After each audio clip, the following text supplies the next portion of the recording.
జీఎస్టీతో 500 పన్నులు రద్దై ఒకే పన్ను అమల్లోకి వచ్చింది.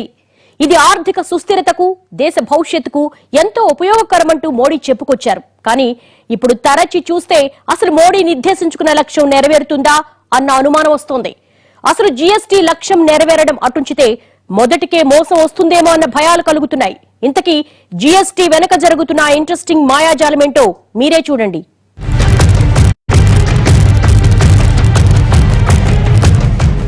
దేశవ్యాప్తంగా ఏకీకృత పన్నుగా జీఎస్టీతో పన్నుల రాబడి పెరుగుతుందన్న కేంద్రం, పన్నులెగ్గొట్టే ప్లాన్ను వేస్తున్న వ్యాపారులు, మళ్లీ పెరుగుతున్న నగదు కొనుగోళ్లు, పాత తేదీలతో కూడా బిల్లులిస్తున్న షాపులు. జీఎస్టీ ఈ ఏడాది ఎక్కువగా జనం నోళ్లలో నానిన మాట ఇది. జూన్ 30 అర్ధరాత్రి నుంచి దేశవ్యాప్తంగా అమల్లోకి వచ్చిన జీఎస్టీ దేశ చరిత్రనే మార్చేస్తుంది అన్నది మోడీ చెప్పిన మాట.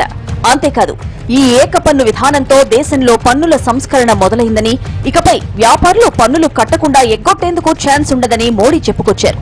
అంతేకాదు, ఈ బృహత్తర పన్నుల విధానాన్ని అమలు చేశాక దేశంలో బ్లాక్ మనీ తగ్గుతుందని, పన్ను ఎగవేతలు ఉండవన్నది మోడీ మాట. 125 करोड़ देशवासी इस ऐतिहासिक घटना के साक्षी हैं। जीएसटी की ये प्रक्रिया ये सिर्फ अर्थव्यवस्था के दायरे तक सीमित है ऐसा मैं नहीं मानता। पिछले कई वर्षों से अलग अलग महानुभावों के मार्गदर्शन में, नेतृत्व में, अलग अलग टीमों के द्वारा जो प्रक्रियाएं चली हैं वो एक प्रकार से भारत के लोकतंत्र की, भारत के संघीय ढांचे की, कोऑपरेटिव फेडरलिज्म के हमारे कंसेप्ट की एक बहुत बड़ी मिसाल के रूप में आज ये अवसर हमारा आया है. ప్రజాహితాన్ని కాంక్షించే ప్రధానుల మాట ఇలా ఉంటే, శతకోటి దరిద్రాలకు అనంతకోటి ఉపాయాలని ఆలోచించే కొందరు వ్యాపారుల ఆలోచనలు ఎలా ఉన్నాయో తెలుసా? అసలు జీఎస్టీ ఎందుకు కట్టాలి అన్నట్లుగా సాగుతున్నాయి. అవును, మోడీ ఏకీకృత పన్నుల విధానాన్ని ప్రవేశపెడితే చాలా వస్తువులు ధరల్లో తేడాలొచ్చేశాయి. కార్ల ధరలు తగ్గాయి, కానీ నిత్యావసరాల్లో కొన్నింటి ధరలు పెరిగాయి. దీంతో చాలా మంది జీఎస్టీ పన్ను స్లాబ్ ప్రకారం పెరిగిన వస్తువులను బ్లాక్ మార్కెట్లో విక్రయిస్తున్నాయి. ఇదొక్కటే కాదు, పన్నుల బాధను తప్పించుకోవడానికి వాళ్లు వెయ్యని ఎత్తుల్లేవంటే అతిశయోక్తి లేదు.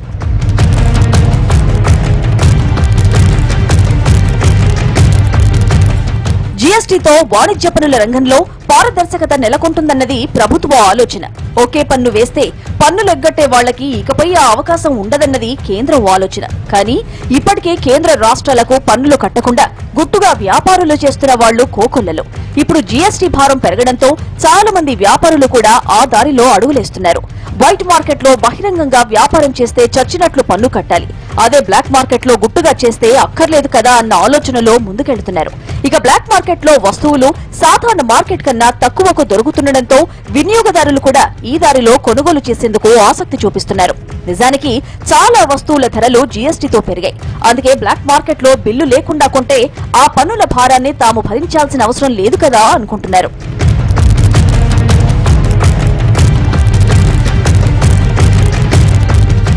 ప్రస్తుతం చూస్తుంటే జీఎస్టీతో కొన్ని రంగాల్లో బ్లాక్ మార్కెట్ దందాలు బాగా పెరిగాయి. బ్లాక్ మార్కెట్ ఒక్కటే కాదు, జీరో మార్కెట్, స్మగ్లింగ్ వంటివి కూడా పెచ్చురిల్లే ప్రమాదాలు కనిపిస్తున్నాయి. మొత్తానికి అటు వ్యాపారులు ఇటు వినియోగదారులు అంతా కలిసి జీఎస్టీ భారాన్ని తప్పించుకోవడానికే ఇలా అడ్డదారులు వెతుక్కున్నారు. ఇరు వర్గాలకు కాస్తంత లాభం కనిపిస్తుండటంతో అదే దారిలో అడుగులేస్తున్నారు. ఇదేదో ఒక్కరిద్దరు షాపు యజమానులను చూసి చెప్తున్న మాట. వ్యాప్తంగా గడిచిన 5-6 రోజుల పరిణామాల్ని విశ్లేషించి ఆర్థిక నిపుణులు చేస్తున్న హెచ్చరిక. నిజానికి జీఎస్టీ వల్ల దేశవ్యాప్తంగా దశాబ్దాలుగా అవ్యస్తీకృత రంగంలో ఉన్న వ్యాపారాలు, కుటీర పరిశ్రమలు, చిన్న చిన్న సంస్థలు ఇన్నాళ్లు వాణిజ్య పన్నుల పరిధిలోకి రాకుండా ఉన్నాయి. దీంతో అవి ఎంతెంత వ్యాపారాలు చేసినా, వాటి టర్నోవర్లు పన్ను పరిధులు దాటినా అవి నయా పైసా కూడా పన్ను కట్టకుండా తప్పించుకున్నాయన్నమాట. కానీ జీఎస్టీతో వాటి ఆటలకు చెక్ పెట్టొచ్చని కేంద్రం అనుకుంది. జీఎస్టీ వస్తే సదరు సంస్థలన్నీ పన్నుల చట్టంలోకి వచ్చి కేంద్రానికి భారీగా ఆదాయం పెరుగుతుందని అనుకుంది. కానీ వాస్తవంగా ఆచరణలో మాత్రం ఈ కథ అడ్డం తిరిగేలా కనిపిస్తోంది.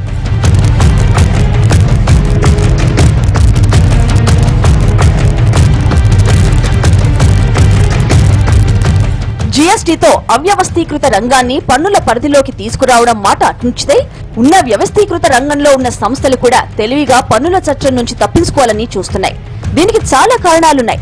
అన్నింటికన్నా ముఖ్య కారణం గతంలో పన్నుల కన్నా జీఎస్టీ భారం అధికంగా ఉండడమే. దీంతో వాటి నుంచి తప్పించుకోవడానికి దేశవ్యాప్తంగా మరో పన్ను రహిత సమాంతర వ్యవస్థ ఊపిరి పోసుకునే ప్రమాదం ఉంది. ఇప్పటికే చాలా చిన్న చిన్న షాపులు బిల్లులు లేకుండా అమ్మకాలు జరుపుతున్నాయి. ఇప్పటి వరకు ఉన్న స్టాక్ ను అమ్మేందుకు బిల్లులు లేకుండా వస్తువులు అమ్ముతున్నాయి. ఒకవేళ కస్టమర్లు బిల్లులు కావాలని పట్టుబట్టినా జూన్ నెల తేదీలు వేసి పాత డేట్లతో బిల్లులిస్తున్నాయి. దీనివల్ల కూడా కాస్తంత పన్ను భారం తగ్గుతోంది.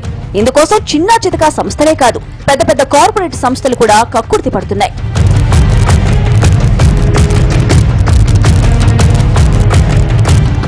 ఒక్క వస్తువుల అమ్మకం దగ్గరే కాదు, జీఎస్టీ అన్ని స్థాయిల్లోనూ ఉండడంతో ముడి పదార్థాల సేకరణ దగ్గర మొదలు పెడితే ఇక సరుకుల తయారీ, హోల్సేలర్, డీలర్ దారుడికి చేరే వరకు కూడా ప్రభుత్వ పన్నుల విధానానికి అందని ఓ సమాంతర వ్యవస్థ పురుడు పోసుకునే ప్రమాదం స్పష్టంగా కనిపిస్తోంది.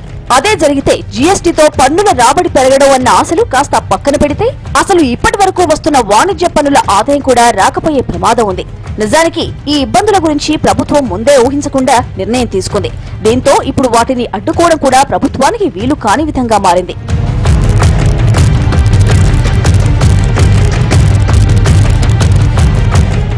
ఇప్పుడున్న పరిస్థితుల్లో చాలా మంది ఈ అవ్యవస్థీకృత రంగం వైపు మొగ్గు చూపడానికి ఆసక్తిగా ఉన్నారు. ఎందుకంటే జీఎస్టీ గురించి ప్రజల్లో చాలా అపోహలు, భయాలు ఉన్నాయి. ఇక చాలా రంగాల్లో జీఎస్టీ వల్ల పన్నుల భారం పెరిగింది. ఈ రెండింటినీ తప్పించుకోవడానికి అడ్డదారుల్లో బ్లాక్ మార్కెట్ ద్వారా తమ ఉత్పత్తులు అమ్ముకోవాలని చూస్తున్నాయి. ఇది క్రమేపీ మరింత పెరిగితే దేశవ్యాప్తంగా బ్లాక్ మార్కెట్, జీరో మార్కెట్ వంటి వ్యవస్థలు మరింత బలపడి పన్నుల చట్టానికి చిక్కకుండా కేంద్ర ఆదాయానికి భారీగా గండికొట్టే ప్రమాదాలు ఉన్నాయి. మరి వీటిని ఆదిలోనే తుంచే వ్యవస్థల్ని ఏర్పాటు చేయకపోతే ఇప్పటికే దేశంలో చాప కింద నీరులా విస్తరించిన బ్లాక్ మార్కెట్ వ్యవస్థ భవిష్యత్తులో ఆర్థిక వ్యవస్థ పాలిట రాచపుండులా మారే ప్రమాదం స్పష్టంగా కనిపిస్తోంది.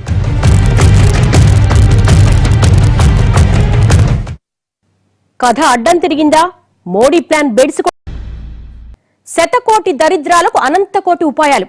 దేశాన్ని అభివృద్ధి చేయాలని మోడీ ఎన్ని సంస్కరణలు చేపట్టినా దానికి విరుగుడు కనిపెడుతూనే ఉన్నారు. అప్పట్లో పెద్ద నోట్లు రద్దు చేస్తే కొత్త నోట్లన్నీ బ్లాక్ మనీగా మార్చేశారు. ఇప్పుడు జీఎస్టీ పెడితే ఆ పన్ను భారం నుంచి తప్పించుకోవడానికి కొత్త ఎత్తులేస్తున్నారు. అసలుకే మోసం చేస్తున్నారు. ఇంతకీ మోడీ ప్లాన్ ఎందుకింతలా అడ్డం తిరుగుతోంది?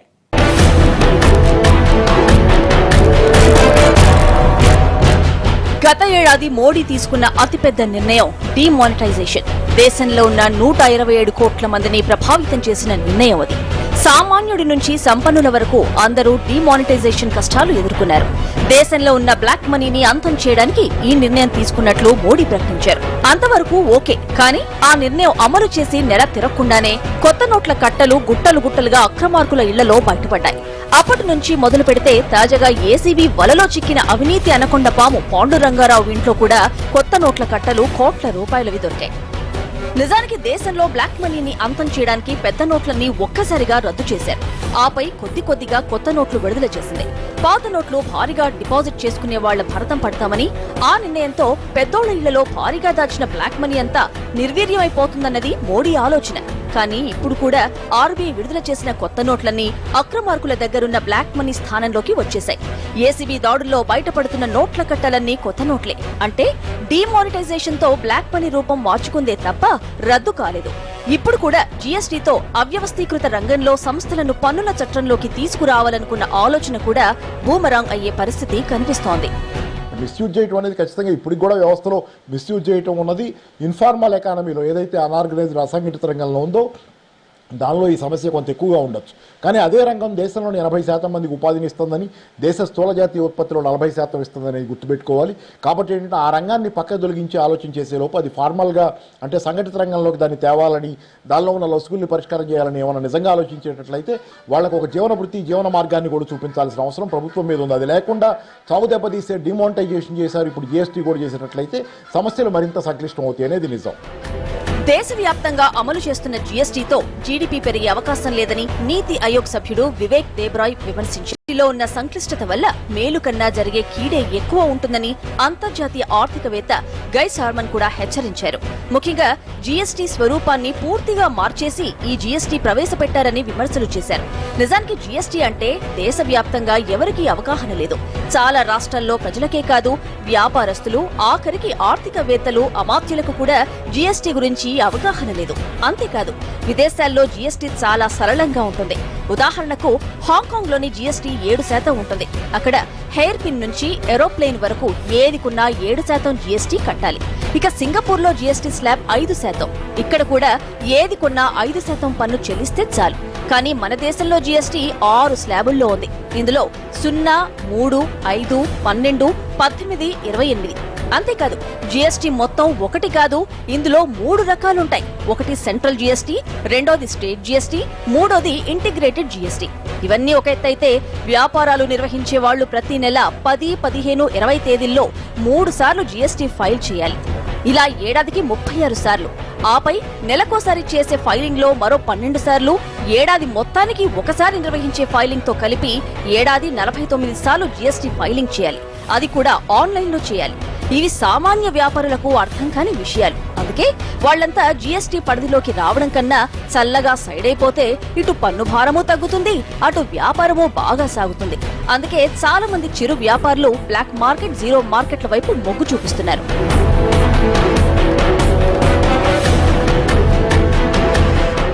ఇదొక్కటే కాదు, జీఎస్టీలో విధించిన పన్నుల రేట్లు కూడా సహేతుకంగా లేవన్నది కొందరి అభిప్రాయం. జీఎస్టీ వల్ల చాలా వస్తువులు గతంలో కన్నా అధిక పన్నుల స్లాబులోకి వచ్చి చేరాయి. ఇది ఆయా వస్తువుల స్మగ్లింగ్ కు కూడా ఊతమిస్తుందన్న విమర్శలు ఉన్నాయి. ఉదాహరణకు, ఇప్పటివరకు బంగారం మీద 1.2% పన్నులుండేవి. కానీ ఇప్పుడు దానిని 3% పన్ను స్లాబ్లోకి చేర్చారు. ఇది బంగారం ధరల్ని అమాంతం పెంచేస్తోంది. రోజువారీ బులియన్ మార్కెట్ ధరలు పెరిగితే దాని ప్రకారం ఈ పన్ను కూడా పెరుగుతోంది. ఇప్పుడున్న 1.2% పన్ను ఎక్కొట్టేందుకే విమానాశ్రయాల్లో వింత వింత మార్గాల్లో గోల్డ్ స్మగ్లింగ్ చేస్తున్నారు. ఇక 3% పన్నంటే గోల్డ్ స్మగ్లింగ్ మరింతగా పెచ్చురిల్లే ప్రమాదం లేకపోలేదు. మిస్లీడింగ్, మిస్యూజ్ అని ఎప్పుడు వస్తుందంటే మనం దాన్ని కనీసం ఎలా ఉపయోగించాలి అని తెలిసినప్పుడు. ఇప్పుడు ఏంటంటే మిస్యూజ్ చేయాలనుకున్నా దాని గురించి అవగాహన లేకుండా ఉంది. ట్రేడర్స్కి, డిపార్ట్మెంటల్ ఆఫీసర్స్కి అస్సలు అంతుపట్టడం లేదు. ఎందుకంటే ఇన్యూమరబుల్ ట్రాన్సాక్షన్స్ ఉన్నాయి. కొన్ని లక్షల రసీదులు, కొన్ని కోట్ల వోచర్స్ వాళ్ళు అప్లోడ్ చేయాల్సి ఉంటుంది. దీనివల్ల ఏంటంటే కొన్ని రసీదులు మనం అబ్జర్వ్ చేశామంటే గవర్నమెంట్కి రావాల్సిన బెనిఫిట్ రావడం లేదు. అంటే ట్యాక్స్ రేట్స్ వాళ్ళు సరిగా అప్లై చేయడం లేదు కాబట్టి, ట్యాక్సెస్ చూపించడం లేదు కాబట్టి ప్రభుత్వానికి లాభం రావడం లేదు.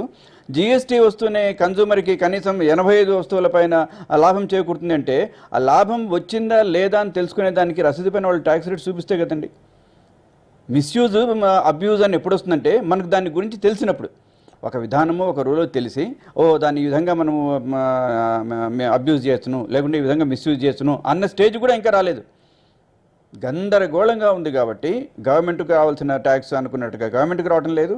తర్వాత కనీసం 85 వస్తువులపైన ఎవరికైతే కామన్ మ్యాన్కి, గృహిణికి లాభం వస్తుంది అనుకుంటే వాళ్ళకి లాభం కూడా తెలుసుకునే అవకాశం కూడా లేదు. ఎందుకంటే వాళ్ళు రేట్స్ కూడా చూపించడం లేదు పెద్ద పెద్ద బిల్లుల పైన. ఒక్క బంగారమే కాదు, చాలా వస్తువుల మీద జీఎస్టీ అదనపు పన్ను భారం వేస్తోంది. ఇవన్నీ ఆయా రంగాల్లో బ్లాక్ మార్కెట్ ను ప్రోత్సహిస్తున్నాయి. ఉదాహరణకు, వాచీల మీద 28% జీఎస్టీ విధించడంతో ఇప్పుడు ఆ రంగం అంతా నెమ్మదించింది. దీంతో ఈ రంగంలో స్మగ్లింగ్ పెరిగే ప్రమాదం కనిపిస్తోంది. ఇలా స్మగ్లింగే కాదు, జీరో బిజినెస్ లు మరింత పెచ్చురిల్లే ప్రమాదం ఉంది. ఉదాహరణకు, హైదరాబాద్ లో బేగం బజార్ ప్రాంతంలో కొన్ని వందల ఏళ్లుగా జీరో దందా నడుస్తోంది. ఇక్కడే ఉండే చిన్న చిన్న షాపుల్లో కోట్లలో వ్యాపారం జరిగినా బిల్లులు మాత్రం తెల్ల కాగితాలపైనే రాస్తారు. ఇక్కడి నుంచి జిల్లాల్లో ఉండే చిన్న వర్తకులు భారీగా వస్తువులు కొనుగోలు చేసి తీసుకెళ్తారు. అయినా వాళ్లు బిల్లులు అడగరు, వీళ్లు ఇవ్వరు. ఇక్కడ వందల కోట్ల రూపాయల వ్యాపారం జరిగినా అందులోంచి ఒక్క రూపాయి కూడా పన్ను రూపంలో వెళ్లదు. ఇప్పుడు జీఎస్టీ రావడంతో ఇలాంటి జీరో దందాలు మరింత పెచ్చురిల్లే ప్రమాదం ఉందంటున్నారు. ఇలాంటివి ఒక్క వస్తువుల రంగంలోనే కాదు, హోటళ్ల వంటి సేవల రంగంలో కూడా బిల్లులు లేకుండా సేవలందించేందుకు సిద్ధమవుతున్నాయి. కొంతమంది వ్యాపారస్తులు ఈరోజు 20 లక్షలకి వ్యాపారం చూపించడానికంటే దానికి డమ్మీ కంపెనీలో, లేకపోతే డమ్మీ బ్రాంచులు లాంటివో, లేకపోతే డమ్మీ వ్యాపారాలు చూపించాల్సి వస్తుంది. ఎందుకంటే 20 లక్షలు దాటితే కనుక టర్న్ ఓవరు జీటీసీ వీటిలోకి జీఎస్టీ పరిధిలోకి వస్తారు. కాబట్టి రాకుండా చూసుకోవాలంటే 20 లక్షల లోపు చూపించాలంటే వాళ్ళు మిగతా అమౌంట్ వాళ్ళు పెట్టుబడిగా ఉన్న దానిలో దాన్ని డమ్మీ కంపెనీలో, డమ్మీ వ్యాపారాలు చూపించాలి. అది అవకాశం ఉంది, ఎంతకైనా మాట్లాడుకుంటే ఏంటంటే దానికి అవకాశం ఉంది, కానీ అదంత సులువు కాదు. అంతిమ వినియోగదారుడి దగ్గర జరిగే మతలబులైతే అసలు వస్తూత్పత్తి రంగంలో కూడా ఇలాంటి మతలబులు కూడా వచ్చే ప్రమాదం ఉంది. అంటే ఉదాహరణకు ఒక చిన్న సంస్థ 20 లక్షల టర్నోవర్ దాటితే జీఎస్టీ పరిధిలోకి వస్తుంది. ఇందుకోసం వాళ్లు ఏడాదికి 19 లక్షల టర్నోవర్ చూపించి అక్కడి నుంచి వేరే సంస్థ పేరు మీద మరో 19 లక్షల ప్రొడక్షన్ చేస్తారు. ఇలా వాళ్లు ఎన్ని కంపెనీల పేర్లు మార్చి ప్రొడక్షన్ చేసినా పన్ను కట్టక్కర్లేదు. ఇదొక్కటే కాదు, ఒక సంస్థలో ఉత్పత్తిని తమ కుటుంబ సభ్యుల పేర్ల మీద మార్చి బిల్లులు తయారు చేసి జీఎస్టీ ఎగ్గొడతాయి. ఇలా వాళ్లు ఎన్ని కోట్ల రూపాయల వ్యాపారం చేసినా కేంద్రానికి మాత్రం నయా పైసా పన్ను ఆదాయం రాదు. జీఎస్టీ ఎఫెక్ట్ రాష్ట్రాల మీద ఎలా ఉంటుంది, దీని పర్యవసానం? Welcome back. జీఎస్టీతో వ్యాపారస్తులకే కాదు రాష్ట్రాలకు కూడా ఇబ్బందులు తప్పేలా లేవు. ఈ కొత్త పన్నుల విధానం ప్రవేశపెట్టి వారం కూడా తిరగకముందే రాష్ట్రాల నుంచి వ్యతిరేకత మొదలవుతోంది. కొన్ని రాష్ట్రాలు అయోమయంలో పడిపోతే కొన్ని రాష్ట్రాలు ఆందోళనలో పడిపోయాయి. ఇంతకీ జీఎస్టీ ఎఫెక్ట్ రాష్ట్రాల మీద ఎలా ఉండబోతోంది, దాని పర్యవసానాలు ఎలా రాబోతున్నాయి?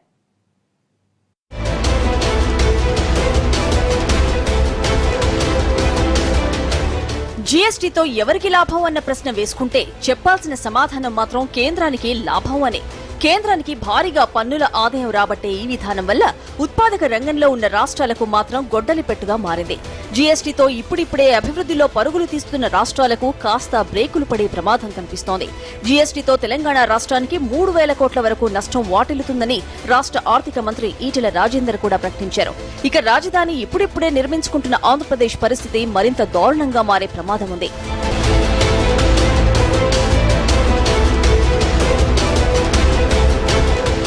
ప్రస్తుతానికి జీఎస్టీతో ఏపీ నిధుల సమీకరణ అవకాశాన్ని కోల్పోయింది. ఇది ఇప్పుడిప్పుడే అడుగులేస్తున్న కొత్త రాష్ట్రానికి చాలా తీవ్రమైన ఇబ్బంది. ఇక మరోపక్క జీఎస్టీతో తమ పన్నుల ఆదాయానికి భారీగా గండిపడుతుందని తమిళనాడు, కర్ణాటకలో ఆందోళనలు చేస్తూనే ఉన్నాయి. జీఎస్టీ అమలుతో వినియోగంపై వసూలు చేసే పన్ను సరుకు చేతులు మారే ప్రతిసారి పడుతుంది. వినియోగాన్ని బట్టి వసూలు చేసే పన్ను కావడంతో ఈ తరహా పన్నుతో పారిశ్రామిక ఉత్పత్తికి కేంద్రంగా ఉన్న రాష్ట్రాల కంటే కూడా వినియోగ రాష్ట్రాలకు లాభం ఉంటుంది. మొన్నటి వరకు అమల్లో ఉన్న పన్ను విధానంలో ఉత్పత్తి కేంద్రాలుగా ఉన్న రాష్ట్రాలు ఇతర రాష్ట్రాలకు ఎగుమతి అయినప్పుడు 2% సెంట్రల్ సేల్స్ ట్యాక్స్ వసూలు చేసేవారు.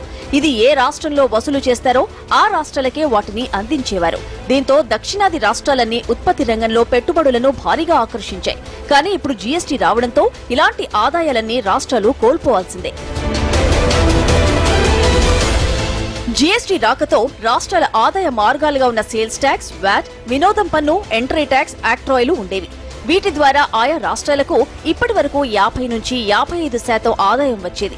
కానీ ఇప్పుడు ఆ ఆదాయమంతా జీఎస్టీతో కలిసి కేంద్రానికి వెళ్లిపోతుంది.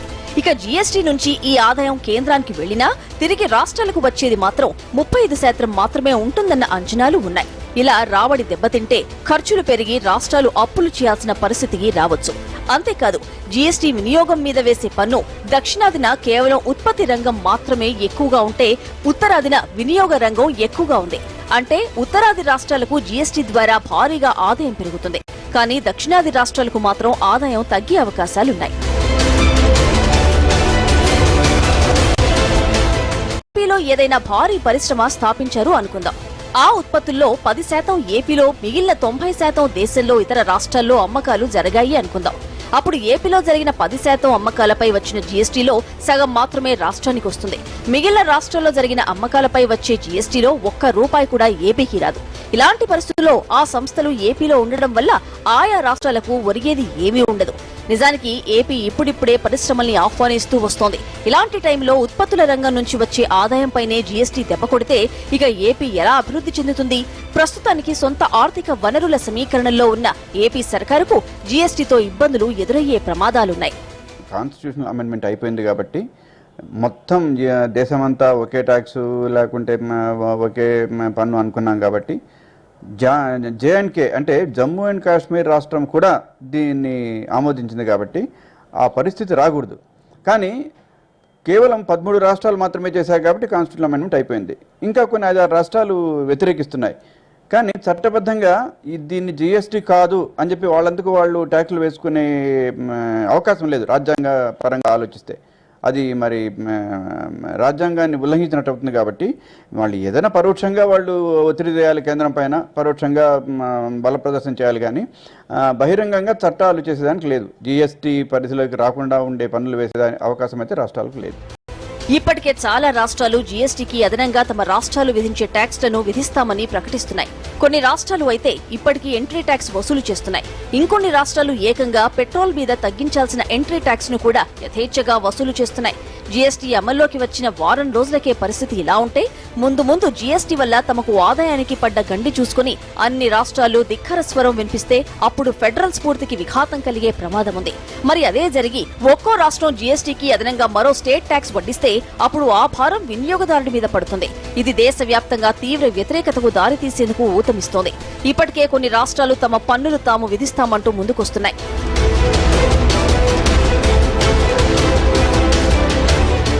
ఇలా చెప్పుకుంటూ పోతే జీఎస్టీకి చాలా బాలరిష్టాలు వెన్నాడుతున్నాయి. వాటన్నింటినీ ఇప్పుడే గుర్తించి పరిష్కారాలు అమలు చేయడం అటు కేంద్ర రాష్ట్రాలకే కాదు, ఇటు ప్రజలకు కూడా మంచిది. లేకపోతే భారీ వ్యాపారులు జీరో దందాలకు, బ్లాక్ మార్కెట్లకు మళ్లే అవకాశం ఉంది. అదే జరిగితే వస్తువులు చవకగా వస్తున్నాయని ప్రజలు కూడా వాటికి అలవాటు పడతారు. అప్పుడు భారీ ఎత్తున కేంద్రానికి ఆదాయం తగ్గిపోతుంది. జీఎస్టీ ద్వారా మరిన్ని పన్నులు రాబట్టుకోవాలని చూసిన కేంద్రం ఆలోచనలు రివర్స్ అయి ఉన్న ఆదాయం కూడా తగ్గిపోయే ప్రమాదం లేకపోలేదు. ఇది వాళ్ళ స్టోరీ బోర్డ్. మరో అంశంతో మళ్ళీ కలుద్దాం.